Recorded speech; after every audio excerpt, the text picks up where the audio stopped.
Hi, I'm Carl Stabe, and today I have Mike Michalowicz with me. He is a prolific author. His latest book, Get Different, Marketing That Can't Be Ignored. I'm so glad to have you. Thanks for being here. Carl, it's a joy to be with you. Thanks for having me.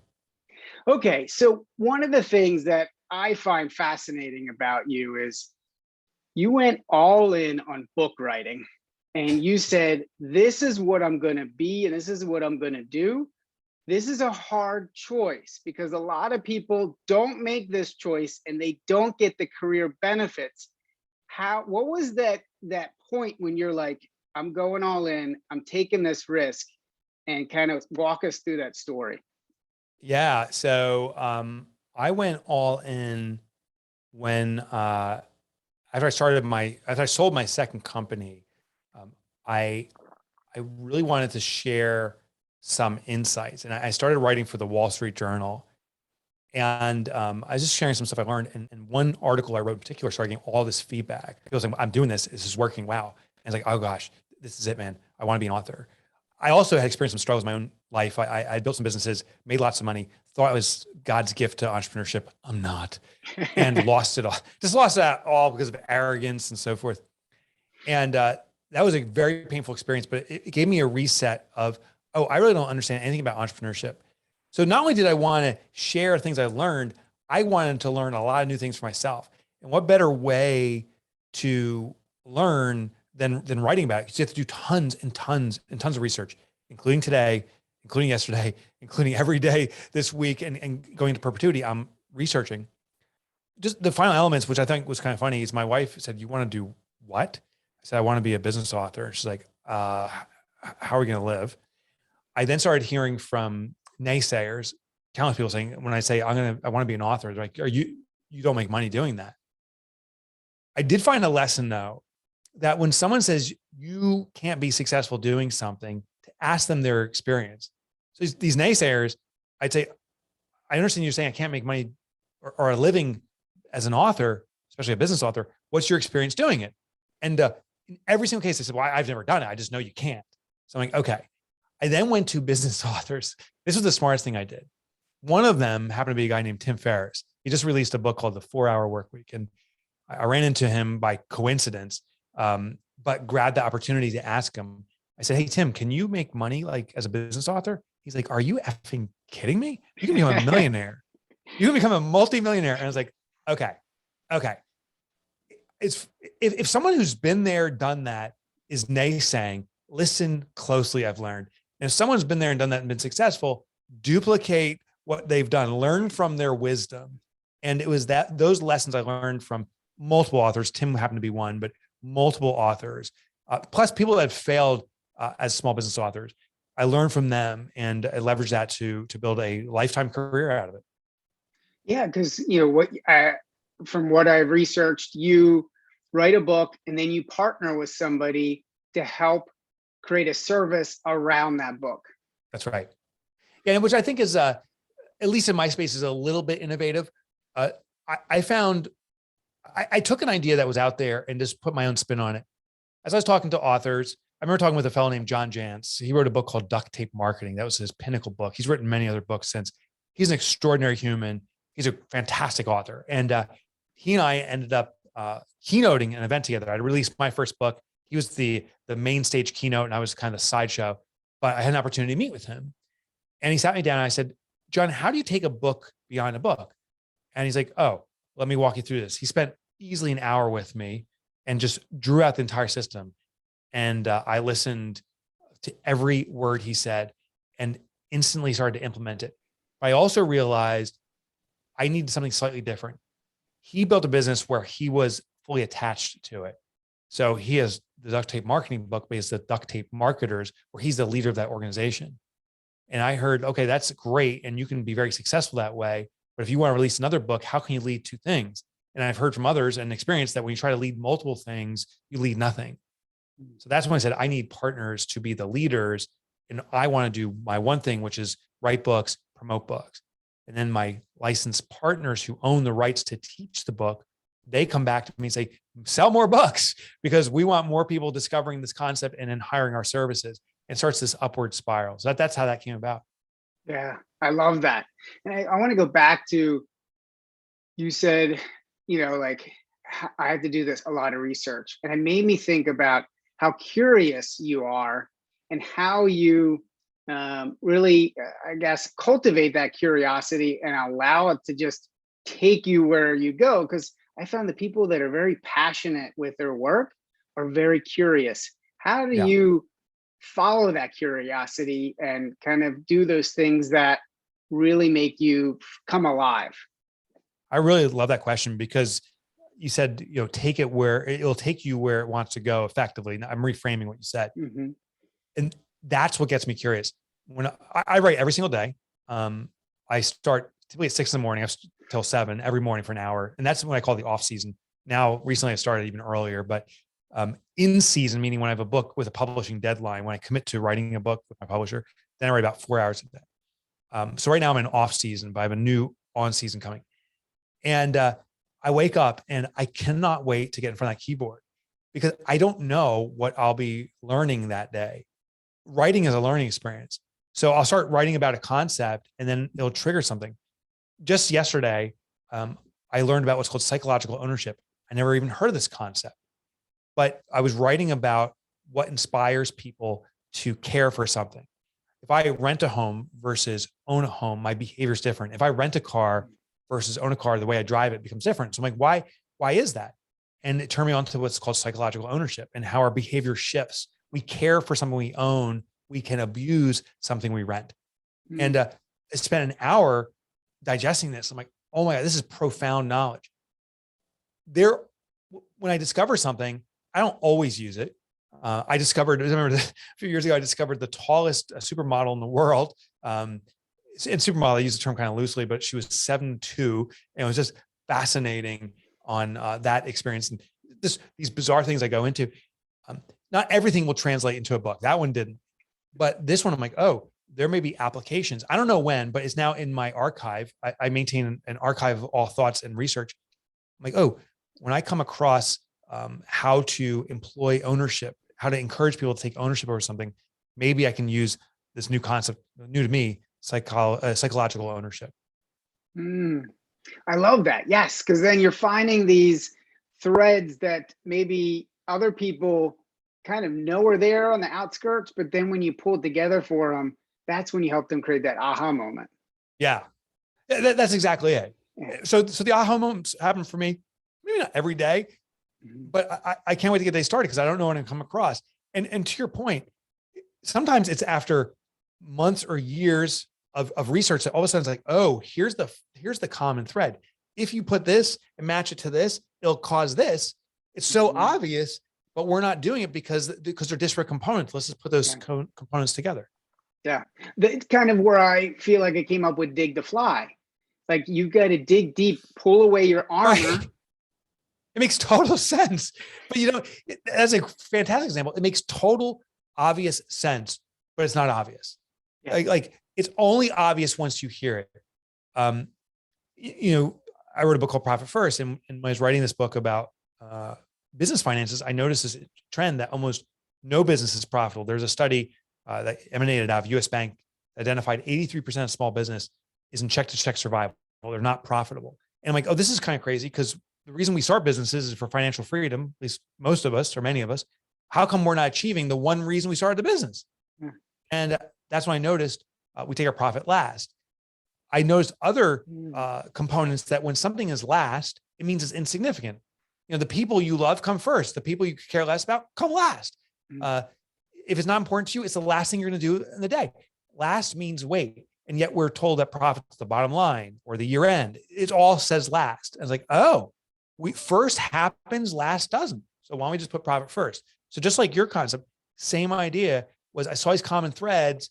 And once you hear it, it's totally obvious. It's the pay yourself first system applied to business. It's so obvious, but it wasn't obvious before because we didn't link these disparate components. Yeah. I was just on a mastermind and someone brought up that your book, Profit First, and I had read it a few years ago. And it's fun. It's just almost the cycles of like, and it was this new revelation to them, and it's been out for years. But that's the thing with books, right? They create these cycles, and help you, I guess, reach people that you would never be able to reach. That's right. I think I am such a proponent of books because dollar for dollar value from a good book. And let me be careful here. I'm not saying my books are good. That is always for the reader to determine. But books that I consume, when a book is good, I'm like, I spent $30 max, probably $18. You can get them at the library for free. What I spent on ingesting this book, the time reading it and the dollar spent is so minuscule. And the return, it's a download of that author's mind, like everything they've known. For me, it takes 5, even sometimes 7 years to research and codify a book. All that stuff is put in front of me and can be consumed in hours. So I think books are powerful. And to your point, they have longevity.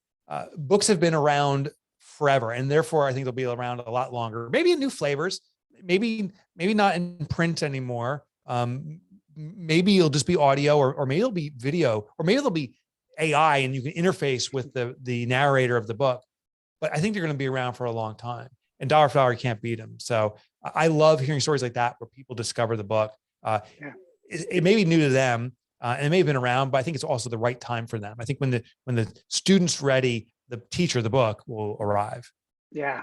So I want to talk a little bit about, or dig into this, maybe a recent struggle that you might be having, and how are you working through it?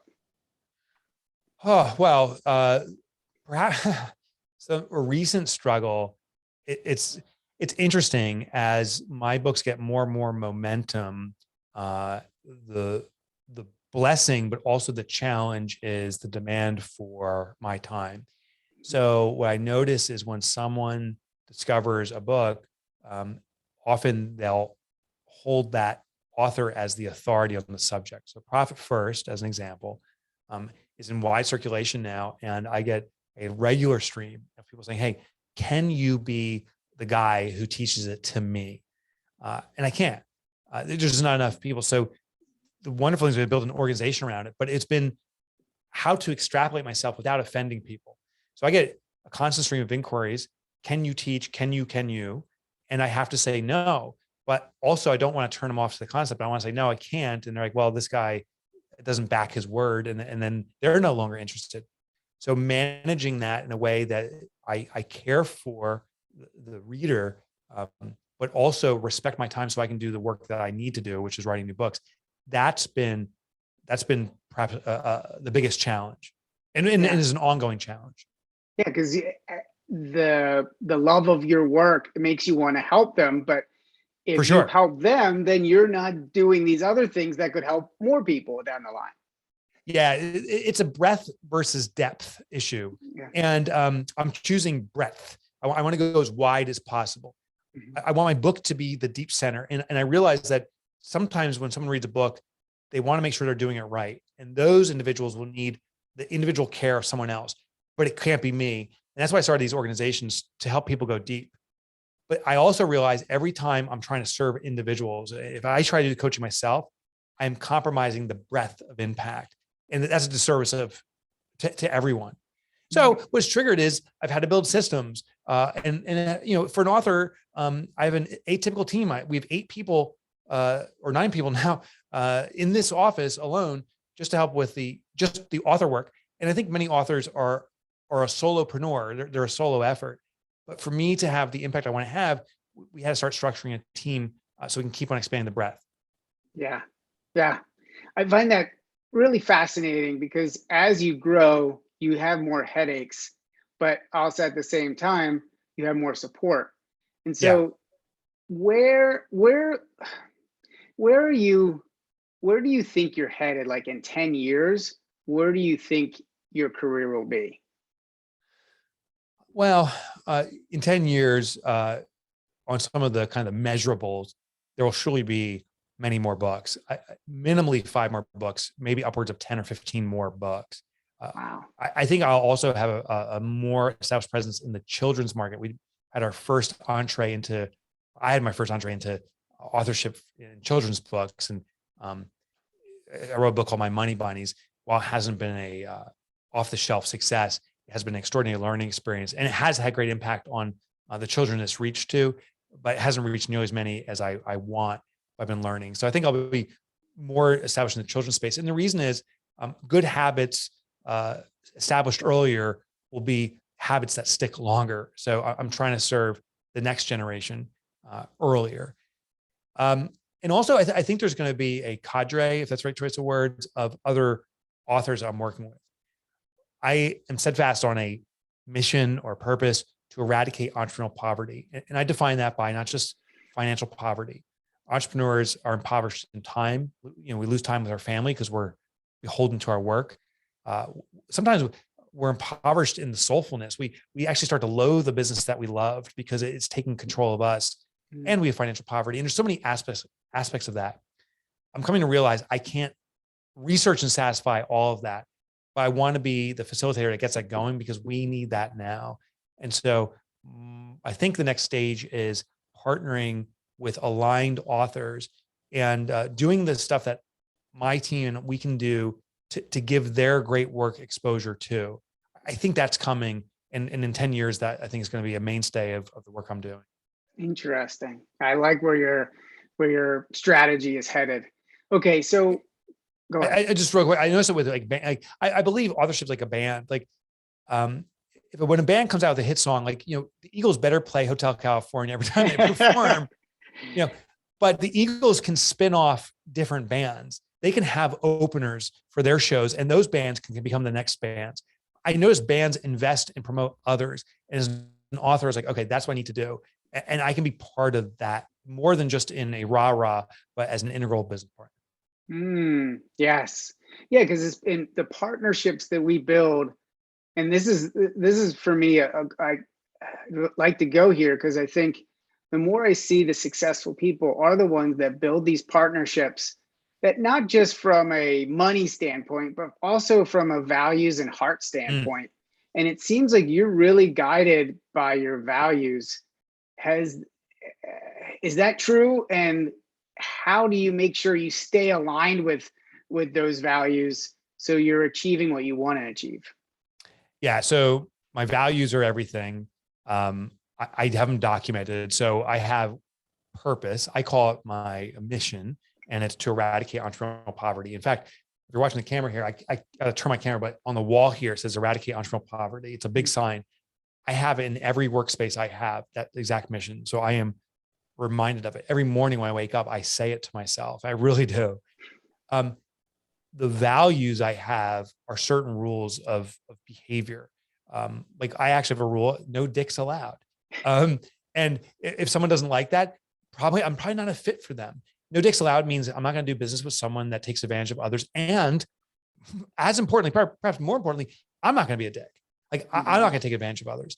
It's a rule I need to adhere by, and I need to expect of others. They become filters, and I have others too. Those rules, I repeat them to myself. Same thing. I go over them and say, are we adhering to this? My team here is recruited and hired based upon that. When we design a website, we say, does it pass the test? So it becomes the ultimate filter. That has been extraordinary. We have turned down good financial opportunities because they were bad fit opportunities. And I'll tell you, good money with bad fit is a bad situation. I'd rather have a great fit with poor money. That's something at least that's going to be sustainable. There's going to be appreciation for each other. It may not be a monetary win, but it's going to be a relational win. So those filters, the values are very significant for me. And if I surround myself with others with shared values, not identical values, but shared values, I'm going to build an organization that's lean and mean. I love that. Yeah, so heart-centered. I think that to me is that deep work that you've done on yourself to get to that position. And I'm curious, what do you do to kind of peel away these layers and get more clear on what you want?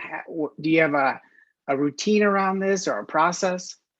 Yeah, a little bit. Yeah. And it's enhancing. So one thing, it's kind of off camera. Oh, actually, you can see it right there.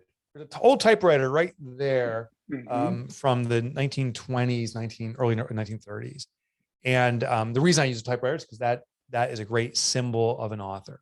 But in there typed is my rules or my objectives for 2020, my intentions. It's called the intention sheet. I do it every single year. and I write down all my intentions on there. That becomes some of the guiding principles. And I evaluate that, not ritually. I don't wake up in the morning and read it every time, but I refer to it regularly. And as I go through it, I highlight it. So that is kind of the guardrails for my journey for this year ahead. The greater mission is I'm going to eradicate entrepreneurial poverty. That's a lifetime mission. I don't think I will complete that for all entrepreneurs by the time I leave this planet. I don't think so. I'm trying. And as every day goes by, I feel actually a greater energy to move faster because my life is shortening. But that's the greater mission. I then break it down into these 1-year plans. On a daily routine, I am very routinized, particularly in the morning hours. And my days, like we're doing a podcast today. I can tell you today's Thursday because I only do podcasts on Thursday. I'm sure Aaron was like, he's got to be here on Thursday and he's got a half hour for you. Like we have these clear rules. Every morning, Monday through Friday, wake up 5:30, natural though. So sometimes it's 5:15, sometimes it's 6 o'clock. I want my body to have what it needs in sleep, but usually it's 5:30 in the morning. Then I spend an hour writing every morning, every weekday morning, with other authors too. There's an accountability mechanism there. I don't do it by myself because I could break my own rules. But other authors go on Zoom and we just sit there and we're typing away, not talking, but we're working collectively. That's powerful. Exercise, foundational, like with our health, we have nothing to provide. I believe it's fundamental. So from 6:30 in the morning till 7:30 in the morning is exclusively exercise time. And then I do meditation, which is a new add-on. I studied a form of meditation and I've done about 60 occurrences of this now. And now I'm down to a routine where I do it in the morning and night, but from 7:30 to 8 every morning so far. And I commit to staying that way. I'm meditating, and that meditation, again, I'm only 60 iterations into this. It seems to be having a profound impact. It's not like I'm just meditating and epiphany pops up, but there's more clarity when I'm out of that meditation. So those are kind of habitual components I've brought about that are helping me institute my goals. I love that. Yes, I practice TM in the morning me and the too. afternoon. Is that it? Okay. Yeah, I got my mantra, and I went through the training at a TM center. Me too. And it's been exceptional. And I think the beauty of transcendental meditation is the simplicity of it. There is extraordinary impact in simple things. It's called Occam's razor. Occam's razor is the concept that the more simple something is, it's more likely the appropriate or right solution. It's not always the case, but it usually seems to be the case. And I think in the case of TM, I'm a big advocate for how easy and therefore effective it is. Yeah. Yeah. Cause it's not like this complex thing. It's like you sit down, you focus on your mantra. And then when your mind wanders, you come back to your mantra. That's it. That's it. That's the training. You just paid $1,000 for that. And so, okay, we're coming to the end. We got 5 minutes. Do you have a recent failure over the past couple of years that you've dealt with? And how did you deal with it? What's your process? Yeah, I definitely.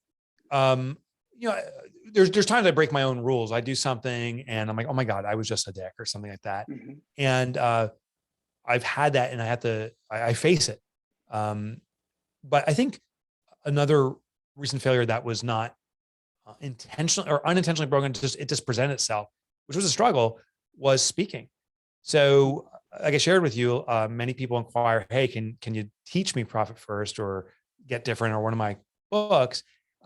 And some of those people say, can you do it in front of an audience and we'll pay you large sums of money to do it? That's a great way to be a spokesperson for the brand.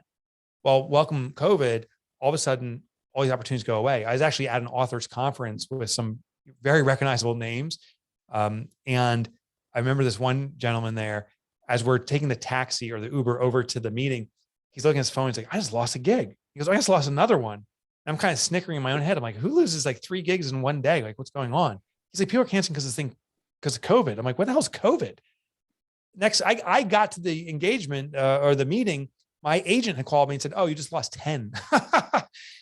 It was a blow. And the failure was, I wasn't prepared for it. I didn't expect the world to change. I couldn't imagine it changing.